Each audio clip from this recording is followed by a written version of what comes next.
말씀 가운데 함께 하실 줄 믿습니다.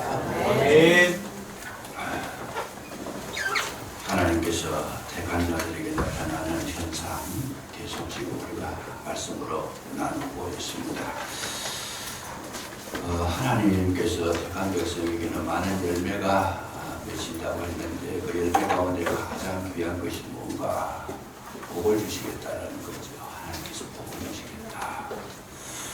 그래서 이 성경을 가만히 보면 축복의 복의 내용이 가득 채워져 있습니다. 그래서 이 성경은 처음부터 끝까지 읽어보시면 창세기에서 계시록까지 복에 관한 말씀만 기록이 되어 있습니다. 그래서 하나님께서 인간을 창조하시고 난 다음에 처음에 하신 말씀이 뭡니까? 생육하고 번성하라, 땅에 충만하라, 정복하라. 뭘 하면서? 복을 주시면서. 그래서 이제 복을 받아서 해야 되는 존재임을 창세기에서 벌써 말씀을 해 놓으셨어요. 복을 받아야 되는 것이다. 그 다음에 아브라함을 부르실 때 창세기 12장에 보면 너는 복의 권원이 되라. 내가 네게 지시한 땅으로 가라. 온토 친척 아비집을 떠나라. 그랬을 때 너는 복의 진원지가 되게 하겠다. 권원이 되게 하겠다. 신명기 8장 16절을 보면 하나님께서 광야에서 이스라엘 백성을 시험하시고 낮추시고 거기에서 여러 가지 단련하셨는데 그 목적이 뭐냐? 마침내 너희들에게 복을 주려 함이라. 그렇게 말씀하십니다. 시편에 들어오면 성경 중간에 들어오면 이제 시편이 이제 성경 중간에 있는 거 중간에 보면 제일 1편에 당장 뭐라고 말씀하십니까? 복 있는 자라. 복 있는 자는 악인의 길을 쫓지 아니하고 죄인의 길에 서지 아니하고 오만한 자의 자리에 앉지 아니한다. 오직 여호와의 율법을 즐거워하여 주야를 묵상하는 자로다. 저는 시내가의 신문나무와 같다. 시절을 쫓아 열매를 맺는다. 그게 중간에 나오는 그렇게요. 그러고 난 다음에 신약에 들어와서 제일 처음에 나오는 것이 뭡니까? 마태복음에 오늘 본문 저와 여러분 읽었던 이 본문. 복 있는 자에 대해서 말합니다. 심령이 가난한 자는 복이 있나니 천국이 될 것이며 애통하는 자는 복이 있나니 저희가 위로를 받을 것입니다. 온유한 자는 복이 있나니 저희들이 땅을 기업으로 받을 것이고 의에 줄이고 목마른 자는 복이 있나니 저희가 배부를 것이다. 이렇게 하면서 복에 대한 좋은 내용이 기록이 되어져 있습니다. 뿐만 아니라 성경의 마지막 신약성의 마지막 계시록에 가면 7가지 복을 말씀합니다. 1장 3절에 보면 말씀을 읽고 듣고 지키는 자가 복이다. 두루마기를 파는 자가 복이다. 혼인잔치에 청함을 받은 자가 복이다. 그러면서 마지막에 보면 그 말씀을 지키고 부활에 참여한 자가 복이 있다. 계시록 22장 14절에 끝에 보면 그 두루마기 자기 복을 깨끗하게 의복을 받는 자가 복이 있다. 이렇게 해서 창세기에서부터 전반적으로 계속 성경이 흘러내리는 강줄기가 뭐냐 하면 복에 관한 말씀을 해주셨다는 거죠. 그런데 이제 중요한 건 뭐냐 하면 하나님께서 복을 우리에게 주셨는데 우리가 받아들일 때에 오해한 부분이 많다라는 겁니다. 어떻게 오해를 했느냐? 그 복을 받은 것은 오직 내가 정말 나의 어떤 소욕을 채우기 위한, 내 욕심을 채우기 위한, 내가 하고 싶은 것을 하게 하는, 내 뜻을 이루는 복을 받아서 거기에 이제 사용을 하게 되고 채워졌을 때 그걸 복이라고 생각했을 때에 큰 오산을 하고 있더라고 말이죠. 그래서 이제 나타나는 현상이 뭡니까? 하다 보면 하여튼 뭐 잣대야 된다는 개념. 세상 살아가는데 잣대면 복을 받은 것이고 못 되면 복을 못 받은 것이다. 그래서 자녀에게도 뭘 가르쳐요? 너 무조건 1등 해야 된다. 그래서 계속 강요를 합니다. 열심히 공부해가지고 하나님께서 지혜를 주셔가지고 어디든지 뭐 시험을 치면 합격해야 되고 1등을 해야 되고 좋은 자리를 차지해야 되고 너는 앞서야 되고 너는 머리가 돼야 되고 이 부모님들의 욕심이 계속 그걸 이제 잘 뛰어 복이라는 개념을 가지고 있으니까 그렇게 요구를 자녀들에게 하고 있는데 하나님께서 과연 그렇게 하셨을까? 만약에 여러분 자녀들에게 그런 요구를 했다라면 그 자녀는 지옥입니다. 왜요? 머리가 되면 모르지만 머리가 IQ가 낮은 아이들이 공부를 잘해야 된다, 열심히 해야 된다, 1등을 해야 된다, 뭐 합격해야 된다. 그럼 그때부터 아이들은 뭘 하겠어요? 절망합니다. 머리가 좋은 아이들이야 또 어떻게 해볼 수 있지만은 아무리 해도 공부에는 취미가 없는 아이들에게는 그런 소리 들으면 그야말로 이거 완전히 그냥 죽고 싶은 심정이 있죠. 이 아이들이 가서 이제 막 공부를 좀 하는 아이들 뭐 하겠어요? 서로 경쟁을 하는 거예요. 1등 하는 아이, 2등 하는 아이 서로 경쟁이 돼가지고 서로 원수를 맺잖아요. 저 아이가 없으면 내가 1등 할 건데 2등짜리는 늘 그렇게 생각하고 1등 하는 아이는 뒤에 2등이 쫓아오니까 저 아이 피해가지고 빨리 가려고 그러니까 그 아이에 대한 공포심을 가지고 있고 이게 완전히 그냥 지옥을 만들어 놨는데 이게 이제 세상 사람들은 뭐 알지 못하니까 그렇다고 이해를 하지만은 우리 성도님들 사이에도 이런 것을 그냥 복이라 생각하고 최고의 것이라 생각하고 그걸 주장하고 그걸 자녀들에게 요구하고 만약에 이렇게 해버리면 자기 요구대로 됐으면 자기는 기쁘겠지만은 그 아이는 그거를 이루기 위해 가지고 얼마나 괴로웠겠어요. 이런 것을 복이라고 생각해서 우리가 이 사회를 경쟁사회로 만들고 그야말로 치열한 전투 상황을 만들어가지고 괴롭게 했던 것이죠. 그 하나님께서 복을 주실 때 과연 그걸 복이라고 했을까? 물론 뭐 잘 되는 게 나쁜 건 아니에요. 잘 되면 좋겠지만은 진짜 하나님께서 원하시는 복이라는 것이 뭘까? 올 서두에 우리가 참 오픈 예배하면서 말씀을 읽고 제가 기도를 했는데 그때 뭐 가장 복 있는 자는 누구냐? 주께서 택하시고 가까이 오게 하사 주의 뜰에 거한 자가 복이 있다. 성경은 외형적인 걸 말하지 않고 우리 심령의 복을 말씀하고 있습니다. 우리가 하나님 앞에 가까이 나가고 나가다 결국은 주님과 한 몸을 이루는 이게 최종의 목표라는 겁니다. 그래서 저들을 하나님께서 참 키우시고 세우실 때 최고의 그 영적인 이 눈이 밝았을 때 뭘 깨닫느냐? 주님을 발견하는 것이다 그 말이죠. 예수님께서 12제자를 택하십니다. 마가복음 3장 13절 이하에 보면 12제자를 택하시는데 그 12제자를 택하셔가지고 제일 먼저 하신 일이 뭔가?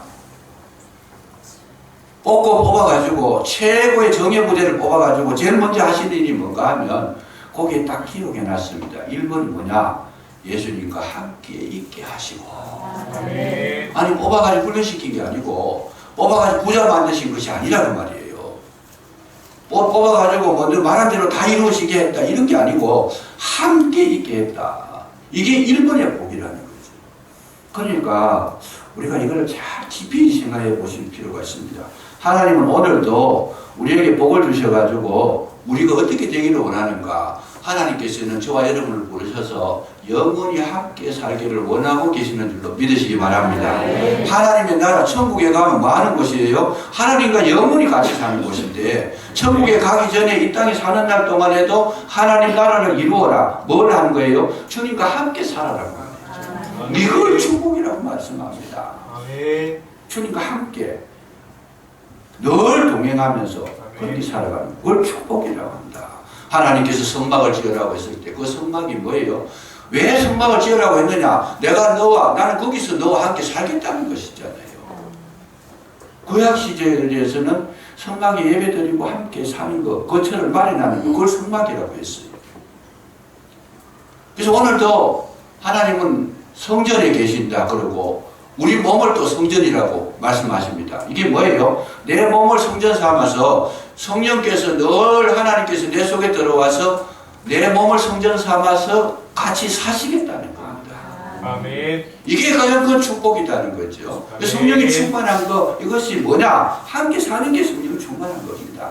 성령 충만해가지고 물론 막 방언하고 예언하고 능력 행하고 대단한 일을 하는 거 이것도 좋지만은 그 이전에 주님께서 주님과 나와 함께 사는 이 동행하는 이 걸음을 걸어가는 것이 진짜 성령의 충만함이라는 거죠. 그래서 우리는 자꾸만 뭔가 나타나는 걸 자꾸 바라보고 있고, 현상을 보고 있고, 내게 유익한 거, 뭐 분량을 보고 있고, 이런 거에 관심을 가지고 대단한 자다 이런 게 관심을 가지고 있는데 그렇지 않습니다. 주님은 우리가 참 적은 것에도 감격할 줄 알고 감동할 줄 알고, 그야말로 나무들이 흔들리는 거 그거 하나 보고도 하나님의 손길을 느끼고 손길을 느끼고 그냥 정말 주님과 늘 교제하며 살아가는 그 은혜가 있을 때 성령이 충만인 줄로 믿으시기 바랍니다. 어느 곳을 보더라도 거기에 주님의 손길을 느끼는 거예요. 이거는 영성이 밝은 거다. 영성이 밝은 거다.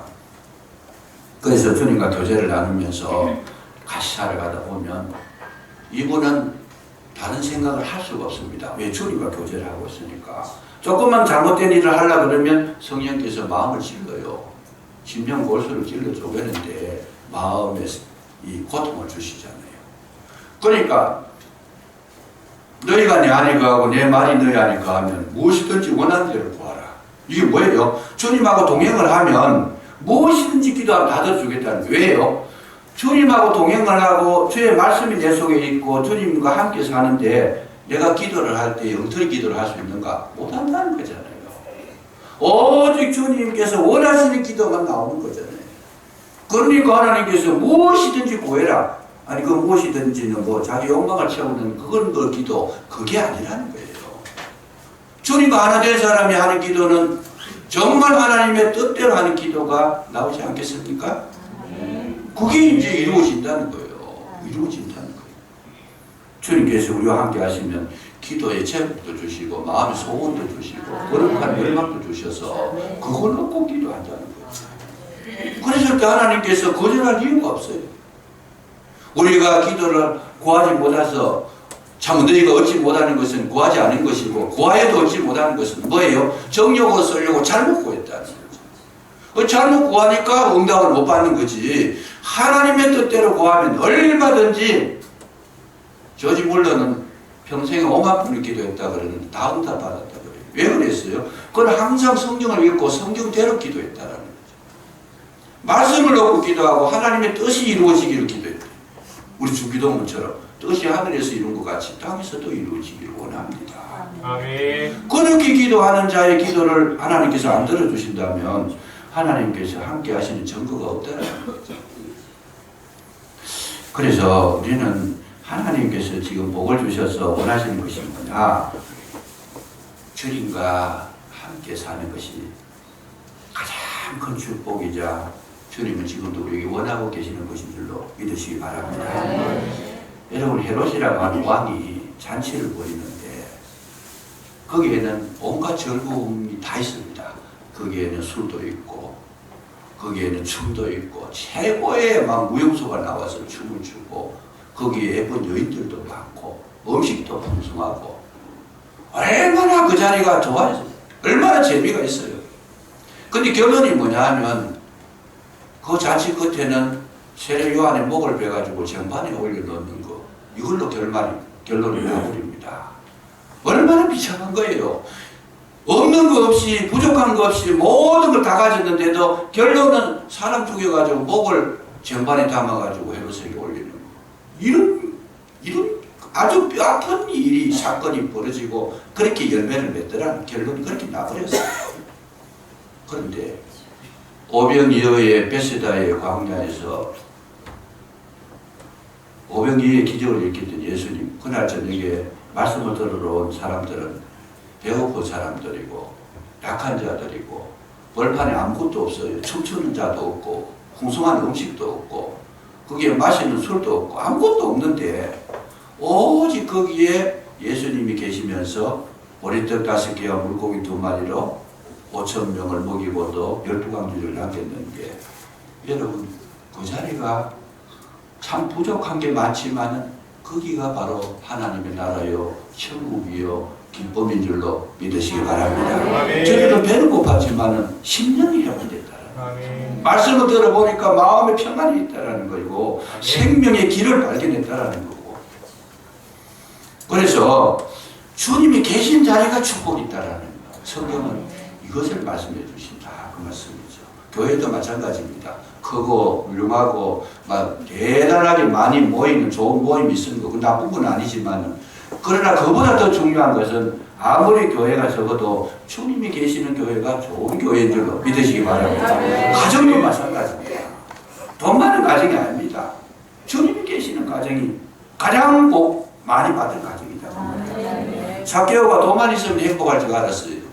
그런데 돈을 그렇게 많이 모아놨는데 행복이 없는 겁니다. 허전한 겁니다. 외로운 거예요. 쓸쓸한 거예요. 그래서 이 삭개오가 결국은 예수님을 자기 집으로 모시는 그 순간 그는 하나님 나라를 경험하게 되고, 지금까지 자기가 가지고 있던 욕심을 다 버립니다. 왜? 소유의 절반을 팔아서 가난한 자들에게 주겠습니다. 만약 다른 사람 그 토색한 것이 있으면 4배를 갚겠나이다. 그럼 완전 망하는 거죠. 그 내용의 뜻이 뭐겠어요?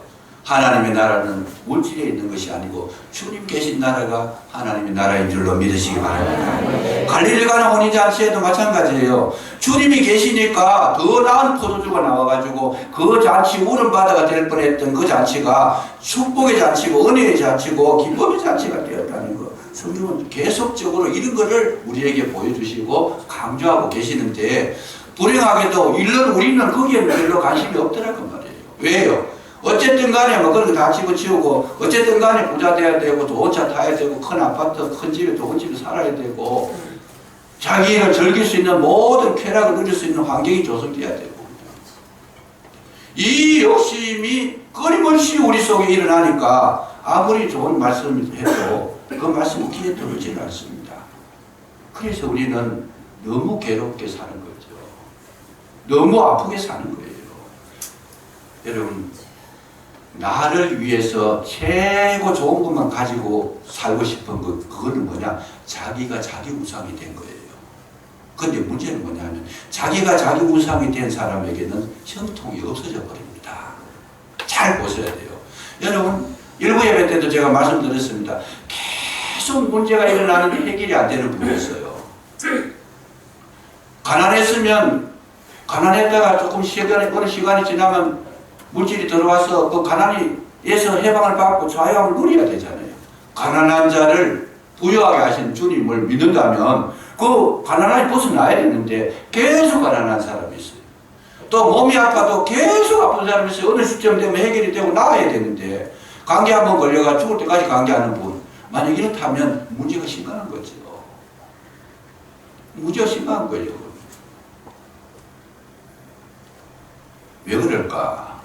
하나님께서 우리를 연단하기 위해서 때때로 어려움을 주실 때가 있습니다. 그런데 그 연단해서 어려움을 주실 때는 연단의 기간이라는 게 있어요.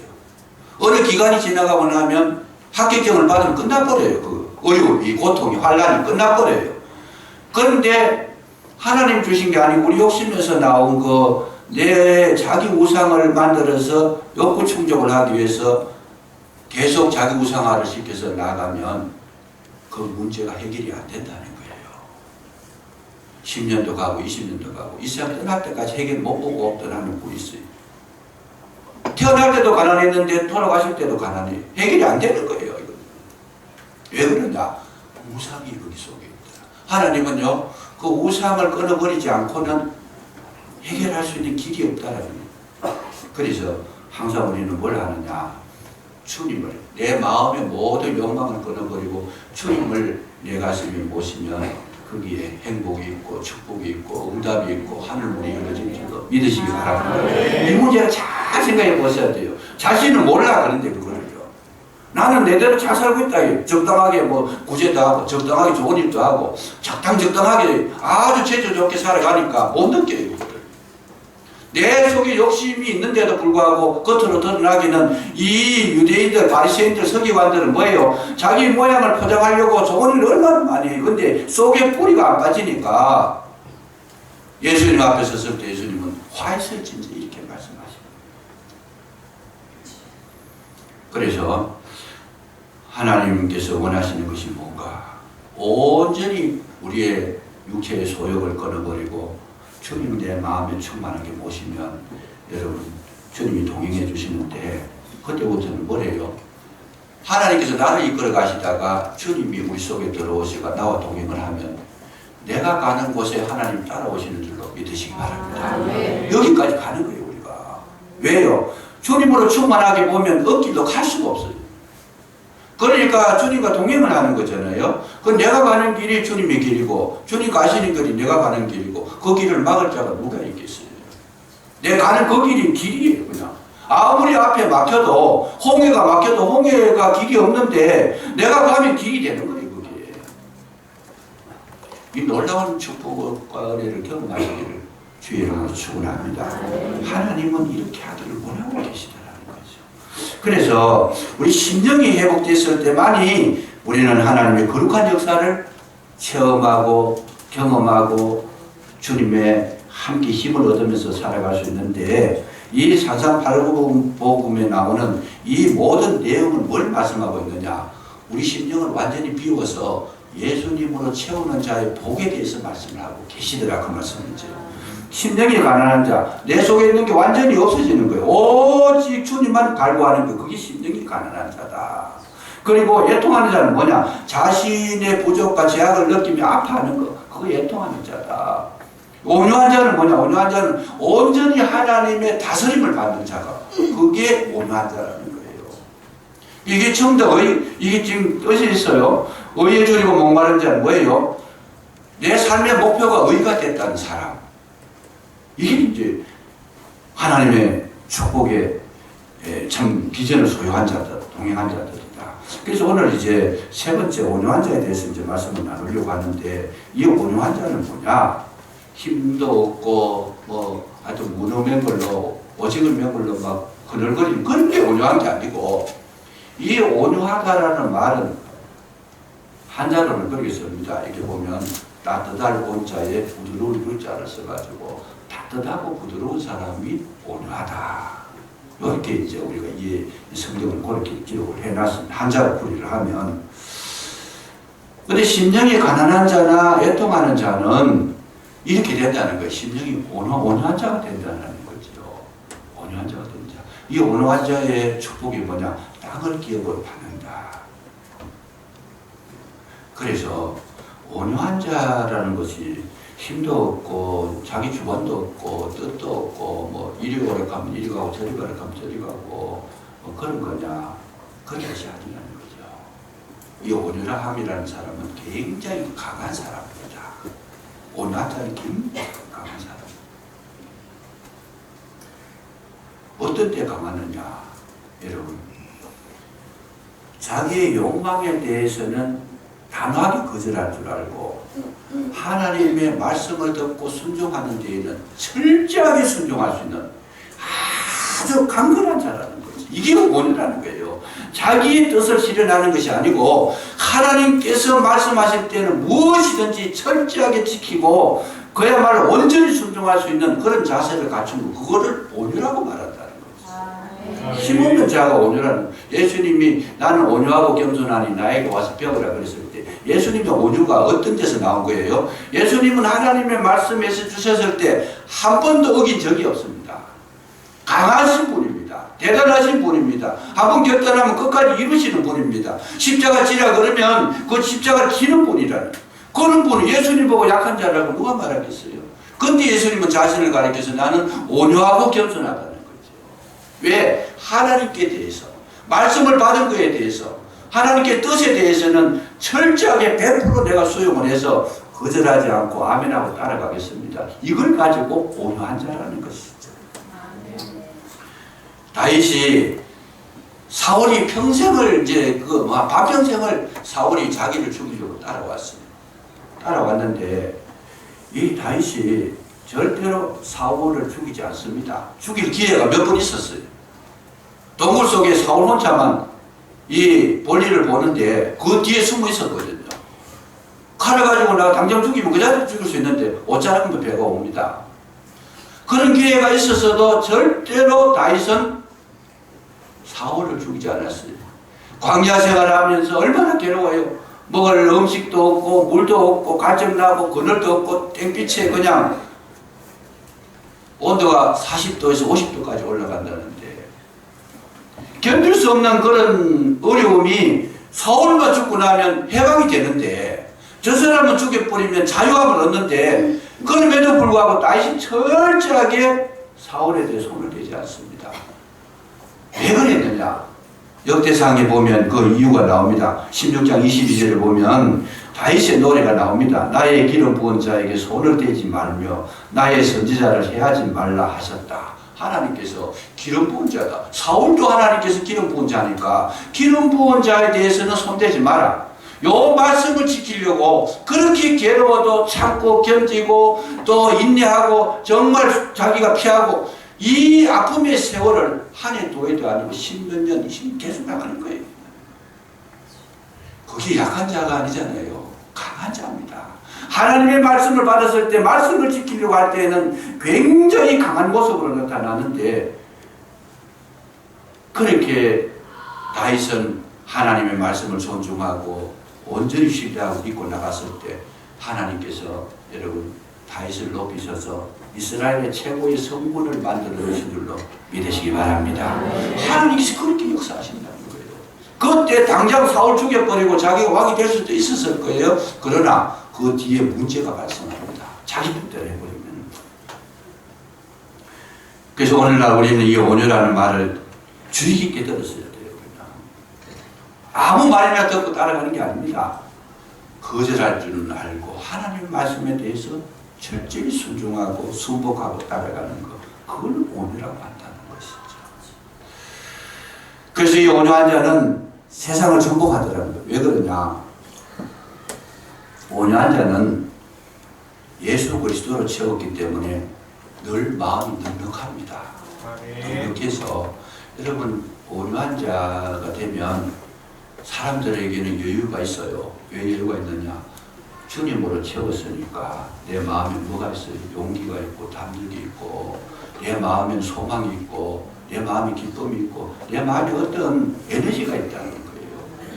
주님이 내 속에 계시니까 이 돈 한 100억 가진 분이 돈 1,000원짜리 가지고 왈가왈부 하겠어요. 그냥 그거 가지고 뭐 재판 걸고 그렇게 하겠어요.